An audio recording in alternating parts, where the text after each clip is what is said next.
Grapes, a growing industry in the Grand Canyon State. We've grown from, roughly 17 wineries 7 years ago to, like I said, in the low 90s. And most of that is because of a liberalization of liquor laws across the country. 3 regions of wineries taking shape in Arizona and influencing the state's economy. Winemakers from all walks of life stepping into a different kind of farming. You're half scientist, half artist. As you're putting things together, you're taking care of it, or you're about to bottle, and it's a happy thing and a frustrating thing at the same time. This is Arizona Week.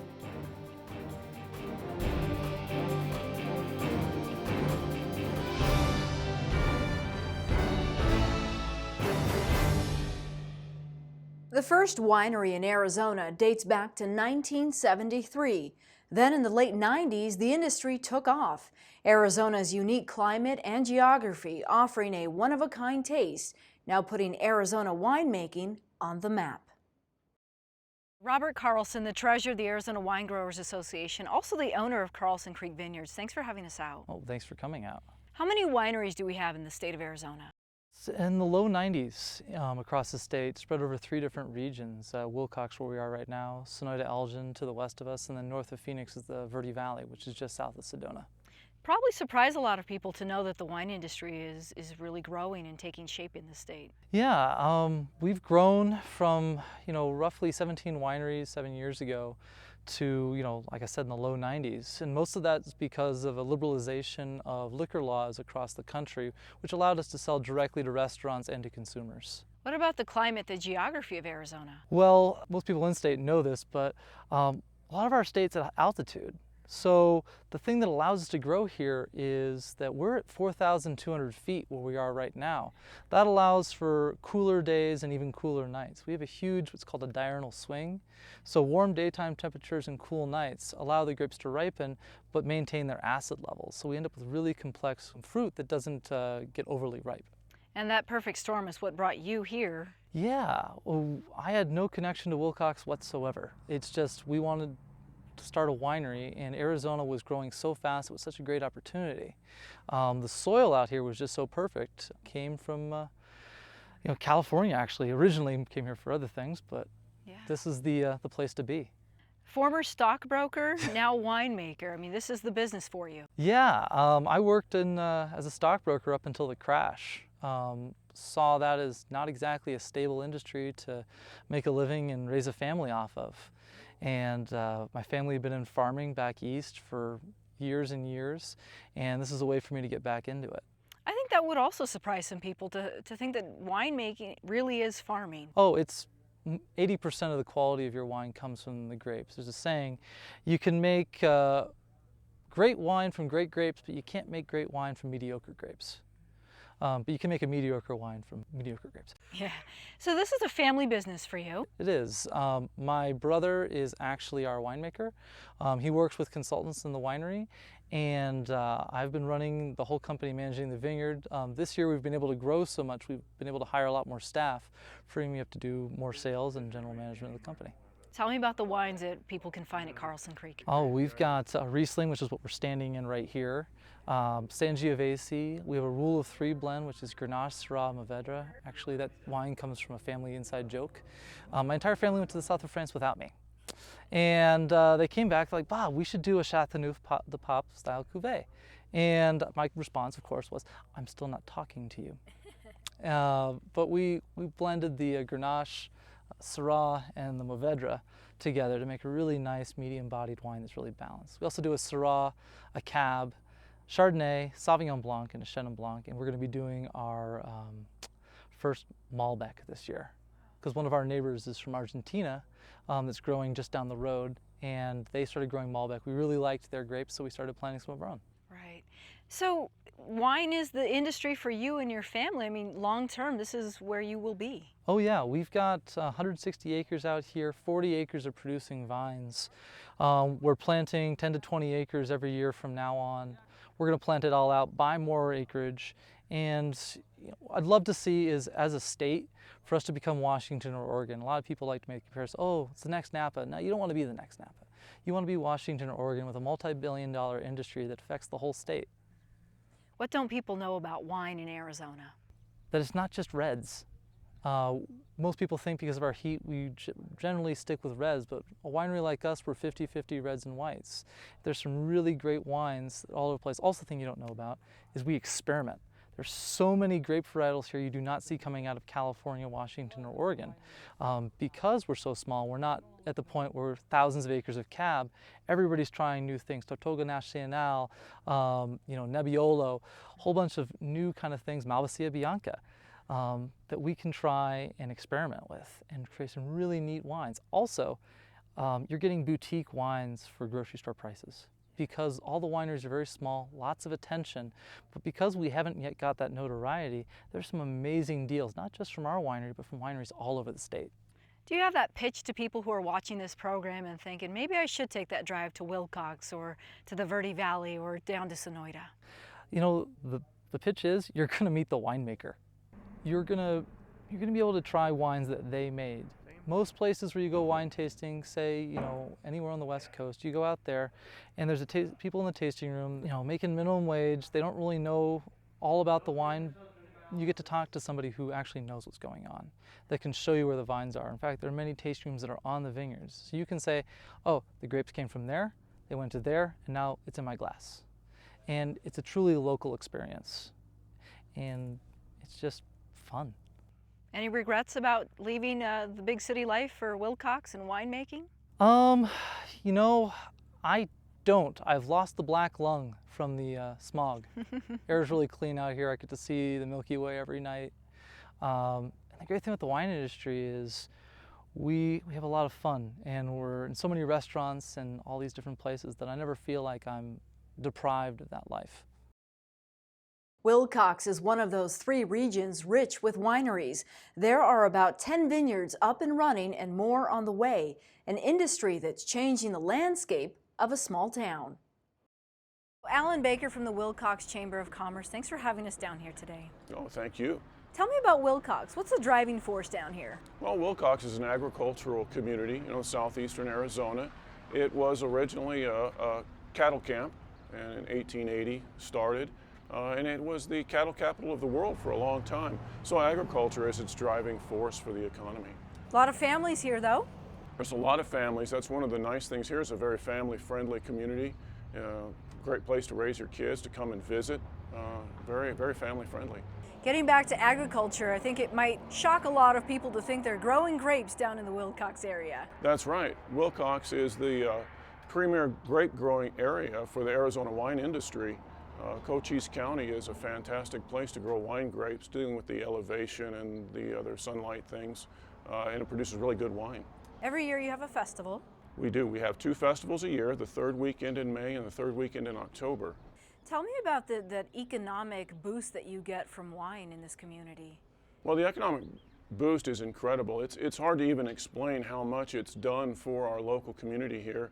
We're right now on Railroad Avenue, and we're standing next to a tasting room. And this tasting room was a vacant building at one time, along with the ones that the other tasting rooms are in. So it's even rehabbed some of the old buildings in town. And as well, we get 3,000 visitors at these festivals. So it really has a great economic impact. It has created quite a few jobs in the area, both part-time jobs, because some are seasonal during the harvest season, and some full-time jobs. It's been pretty critical that the wineries are here. Very much so. Very much so. We've seen a great boost in just the overall economy and the building up of Wilcox. It's helped it really grow a lot in rehabbing its area. It's really good. You get people from all over the state, probably all over the country, coming here. We actually do. We get people out of all over the state, but we've even had foreign people come and taste Wilcox wine and have said how wonderful it is. And in fact, some of the vineyards have even had some people come even from France to come and see what we're doing here in this area. Wow. Representing the chamber, I mean, you have to be pretty proud that, Wilcox is also getting its name from wine of all things. Oh, absolutely. That is our thing. We come from a ranching background, but we see wine as being a real great future for Wilcox and this region. And it's neat to see here in Wilcox how the two have melded together. For people watching this who may wonder, is Wilcox the place to take the family, maybe the visiting relatives down there for a visit? Oh yeah, Wilcox is a place to come from anywhere in Arizona to come and visit. We have, of course, the wine tasting, and you can go out to some of the vineyards and see that, but we also have other agricultural tourist opportunities such as apple annies, places like that that are in the area. And we have museums and just all kinds of fun family things to do. You can go to the Chiricahuas and hike if you'd like. And it is, believe it or not, significantly cooler. It's not as cool as Flagstaff, but it is significantly cooler. What has wine done to the culture of this community? Well, wine has really changed the culture of the community. Like I said before, it's melded both the ranching and the wine industries together, but that has changed the people who have come here, and so it's added a whole different cultural influence to our area, but it adds to it. It doesn't detract from it at all. For winemakers, growing grapes is all about farming. Viticulture, a science of producing and studying grapes that comprises everything from soil to water. Here now is Jeff Silvertooth, a professor and associate dean in the College of Agriculture at the University of Arizona. One of the things that's unique about Arizona is that we have a situation here geographically that we have really in our alluvial valleys where the river channels and the stream beds are usually pretty fertile with regard to the natural soils that are deposited there. It's in the upland parts of the desert that are more harsh with respect to soil conditions. Of course, the big limiting factor in the desert is water. And with the provision of water, good soils, good management, and the climate that we have, there's really a tremendous capacity we have to grow a broad array of crops. The wine industry is unique in that it fits into these little higher elevation niches. Now you can grow wine grapes about anywhere really, but the quality grape, you have to have a nice variety and climate, environment kind of interaction. And we find that at the little higher elevations. And this, by higher elevations, I mean something to the tune of about 2,500 to 4,500 feet, 3,000 to 4,500 feet. And you find a nice geographic scan of that in southern Arizona with good soils, that elevation, and the provision of water in places in Cochise County and parts of Santa Cruz County. And the comparable area, again, similar elevation, and again, a provision of water is essential, and that's up in the Verde Valley. They're a little more limited on the soils in the Verde Valley as compared to some of the areas in the south. That's why you see most of the production in the south, I think. What about temperature and climate? I mean, it does get cold down in some of these parts. Yes, yeah, that's what the elevation does. Elevation changes our temperature regimes in Arizona. So you go from the Colorado River, 150 feet elevation, up to the far ranges of southeastern Arizona, just across the same latitude lines, and you range from 150 feet elevation to almost sea level, almost to like 4,500 feet in the valleys. And the thing that changes the most with that environmental change, or that elevation change, is temperature, or temperature regimes. And that's the biggest thing you see. So that's what they're trying to pitch for, is that optimum, say, temperature regime, that optimum environment to match these grapes for quality production as well as quantity. Would you say that water is maybe one reason why some of these wineries are maybe questioning whether or not they want to keep growing in the state of Arizona? Water is the number one limiting factor in any of our production systems. And so wherever you go in the state, it's not only water quantity, but it's also the quality of water. And that affects the grape industry for sure. And some of the areas they're trying to grow grapes, they're gonna struggle with that because they're dealing with groundwater in most cases. And the groundwater issues are becoming more and more, well, everything water-wise is becoming critical with this drought. But with the depletion of aquifers and the diminishing resources that we have with regard to those available water supplies, that's going to be always a matter of concern. What they're doing in the wine industry is they're looking ahead, and they're trying to develop irrigation systems from the first that are giving them the capacity to conserve the water, yet provide sufficient water for optimum production to the plant and salinity to control at the same time. You have to do all three simultaneously. And the nice thing about the wine industry today is they're young enough that they're able to gain on the benefits of the experiences of other people in ag throughout this region and try to incorporate that into their industry today. Agriculture still plays a very big, significant role in the state of Arizona. It does. It's of the total economy, it's estimated at about a $16.2 billion ag economy in itself, and that's all ranges of crop production, the animal industries, and everything. It's not the retail and the food stores necessarily, it's excluding that, but in production agriculture, it's $16.2 billion approximately. So it's a major long-term component, and again, it has a changing complexion all the time. But we have some unique things that we do here in terms of high yield capacities with this climate, if we have sufficient water, and very high quality crops, which a lot of people don't realize and recognize, but some of the highest quality crop production systems in the world are coming out of the desert Southwest, and Arizona is right at the epicenter of that. Arizona was once known for having the 5 C's. Are we going to add a G to that mix? Yeah, for we grapes? might. Yeah, we might. Let's hope we do. I think there's a possibility I think we can have a viable industry. We already have a young, strong industry that's growing today. I think the prospects are, from my perspective, the prospects are positive in terms of being able to develop a stable wine grape industry in Arizona. I hope so. The state is supportive of the wine industry. Recently, this spring, this past legislative session, cooperative extension was granted a $3.5 million decision package specifically for cooperative extension.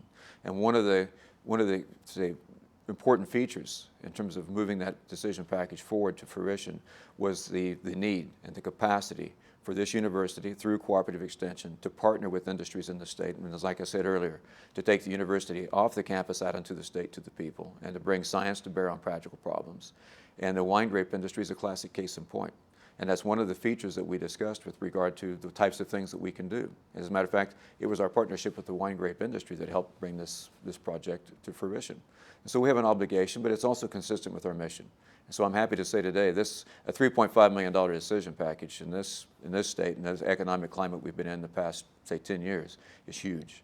But this gives us this opportunity, Lorraine, for us to step forward in this university, this campus, this college, and to partner with these industries. That's essential, so we can hire the people to go out and run these kinds of programs. The winemakers in Arizona come from diverse backgrounds, and their new business has truly changed their way of life. One unique story is Anne Roncone, a mechanical engineer who took a leap of faith 10 years ago, one of the few female winemakers in the state. She owns and operates Lightning Ridge Cellars in Sonoyta. When we got the property, it was grazing property, just cows all over the place. So, but we, especially as far as wanting to open our winery, we wanted to open with estate wines. So it just takes a while to get there. So we planted, takes 3 years to get your first crop, couple years in barrel, a little bit of bottle aging, and 6 years later you can open. You were initially out in California. You're actually an engineer who used to do this sort of as a hobby. It was a lot more affordable, though, to move to Arizona and start your business, and it's been a good decision for you. It was. My husband was very patient with my kind of a late bloomer decision to, I want to do this. I don't want to work in an office anymore. So we did. We actually looked around California and just couldn't afford any decent amount of property. So since he had done his grad work at U of A, he knew Tucson. And then when we found out that this was an acknowledged viticulture area, or an AVA, we thought, well, it's pretty good credibility. So we looked around and found this 20-acre parcel that was much more affordable. So, what is really the meaning behind Lightning Ridge Cellars? What prompted that name? Well, we toyed with the name for a lot of years. We really kind of thought on that one. And originally, the Lightning Ridge came from where we're situated, and our tasting room views look out onto the Huachuca Mountains and the Mustangs. And during monsoon season, the thunderheads that develop up on those are just tremendous. I mean, it's epic, the lightning shows that we get to see. So that was always kind of a fallback one, but we kept thinking about it. And then since my husband's an optical engineer, I thought, well, what might be kind of fun is to incorporate that and somehow for the name of our winery. So I asked him to go and get high-end or really high technical optical terms in Italian, since we specialize in Italian wines, translated those into Italian, and then that'll be kind of our inside story as to the name of the place. So he did, and he came back, and the good news and bad news was that the good news was that he had a whole list of high-tech optical terms in Italian. The bad news is that we couldn't pronounce any of them. So it was like, oh, forget it. We'll just stick with Lightning Ridge. You're one of the newest vineyards here in the Sonoyta-Elgin area. Can you kind of talk about that climate, that temperature that actually makes this ideal? A lot of people would be surprised.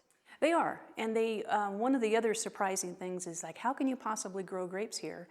And usually the biggest surprise is when I say, well, we're at 5,000 feet.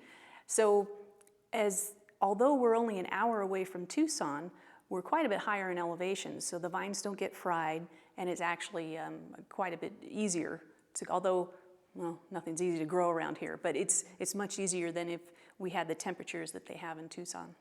Looking back, are there some things that maybe you wish you knew about starting a winery here in the Sonoyta-Elgin area? Personally, I've always had a problem with irrigation. I don't know, it's some kind of, I don't know what it is, but I've always had a problem with, just irrigation breaks or issues or rabbits chewing on my emitter hoses, and there's always something to fix. You've been quite successful here. How many bottles do you actually put out every year? What's that process like? Right now, after 4 years, was kind of hovering at about 950 cases. So as wineries go, very, boutique, micro boutique winery. But I think we just went over the 1,000 case mark. So as the vines are coming into their own, because right now they're about 8 years old, that they're actually producing more. So. And what's business like out here? I mean, you're surrounded by about 10 other wineries in this community. So what's it like? You get visitors from really all over the place. We do, and it's also fun to have so many return visitors as well, because the ones that are, say, customers that are fans of ours also are, they have other wineries that they're fans of. So it's all kind of like all big family, because of course we all know each other. And but it's really been fun because all of us have to help each other because we're fairly remote where we're at, but it's been a lot of fun. It's been about 10 years since you left that engineering job in California, the daily grind of working in an office. Are you glad you made that decision to follow your dream? I am. It was there were some scary moments there when you take a leap like that. I mean, that was a pretty big change. But I couldn't go back now. Although, I'm also really glad of the fact that there were so many things that I learned along the way mechanically that has really come in handy when everything breaks at one point or another. So it's really helped to be able to know how to fix things. This is not easy work by any means. No, it's it really is. It's hard work, and it's farming, and you never know what you're going to get dealt. As far as in spring, I think, like I mentioned, that the Sangiovese, we wanted that to be our flagship, but one of the difficult parts of Sangiovese is that it's an early budder. So bud burst comes early, and it's always a nail biter here in April. And it's just like, please, please let me get through April without a frost, because a hard frost won't kill the vines, but you lose your crop. So you only have one shot every year of getting that fruit. And if you lose it in early April, the vines grow again, but you're taking care of a vine that there's no fruit on it. What do you love most about wine and being able to do this? That's a good question. I don't know. It's something, maybe there's something wrong with us that want to become winemakers, because it truly is a labor of love. I mean, especially if you have a vineyard too, because easily 85% of my time is out in the vineyard, just taking care of, your crop. But I don't know, it's making something out of what you grew. And even in the winemaking portion of it is, you're half scientist, half artist. As you're putting things together, you're taking care of it, or you're about to bottle, and it's a happy thing and a frustrating thing at the same time.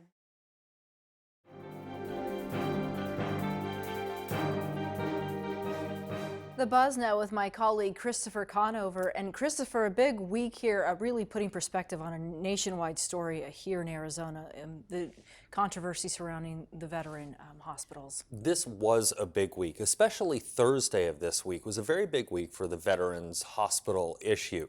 The interim secretary of the Department of Veterans Affairs went to Phoenix to talk about the problem there. And of course, we had this problem of waiting lists that weren't official and people getting shuffled aside.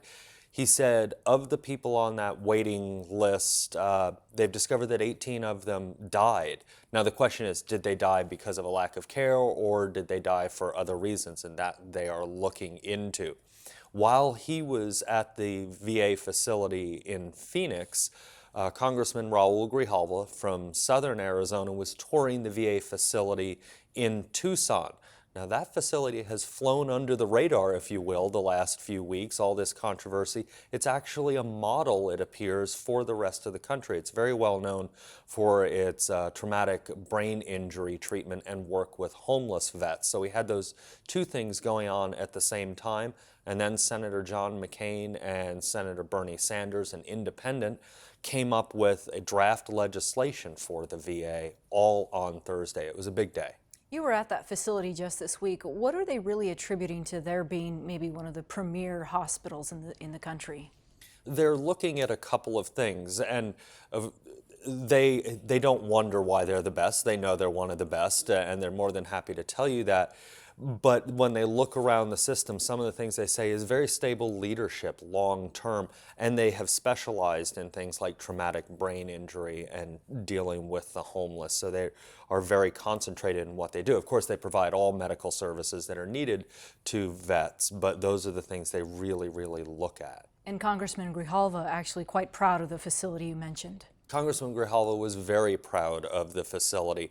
He was there 3 or 4 hours meeting not only with administrators, but people who are within treatment. We asked if we could go around with him, and the VA asked that we didn't do that, and they said that was for the sensitivity of some of the veterans being treated there for different issues and federal HIPAA laws and things like that. Okay, switching gears, another note now. Let's talk about the governor's race. Really starting to heat up, though we're not going to see a primary for another couple months. The heat of the summer is here, and the heat of the governor's race has joined that heat of summer.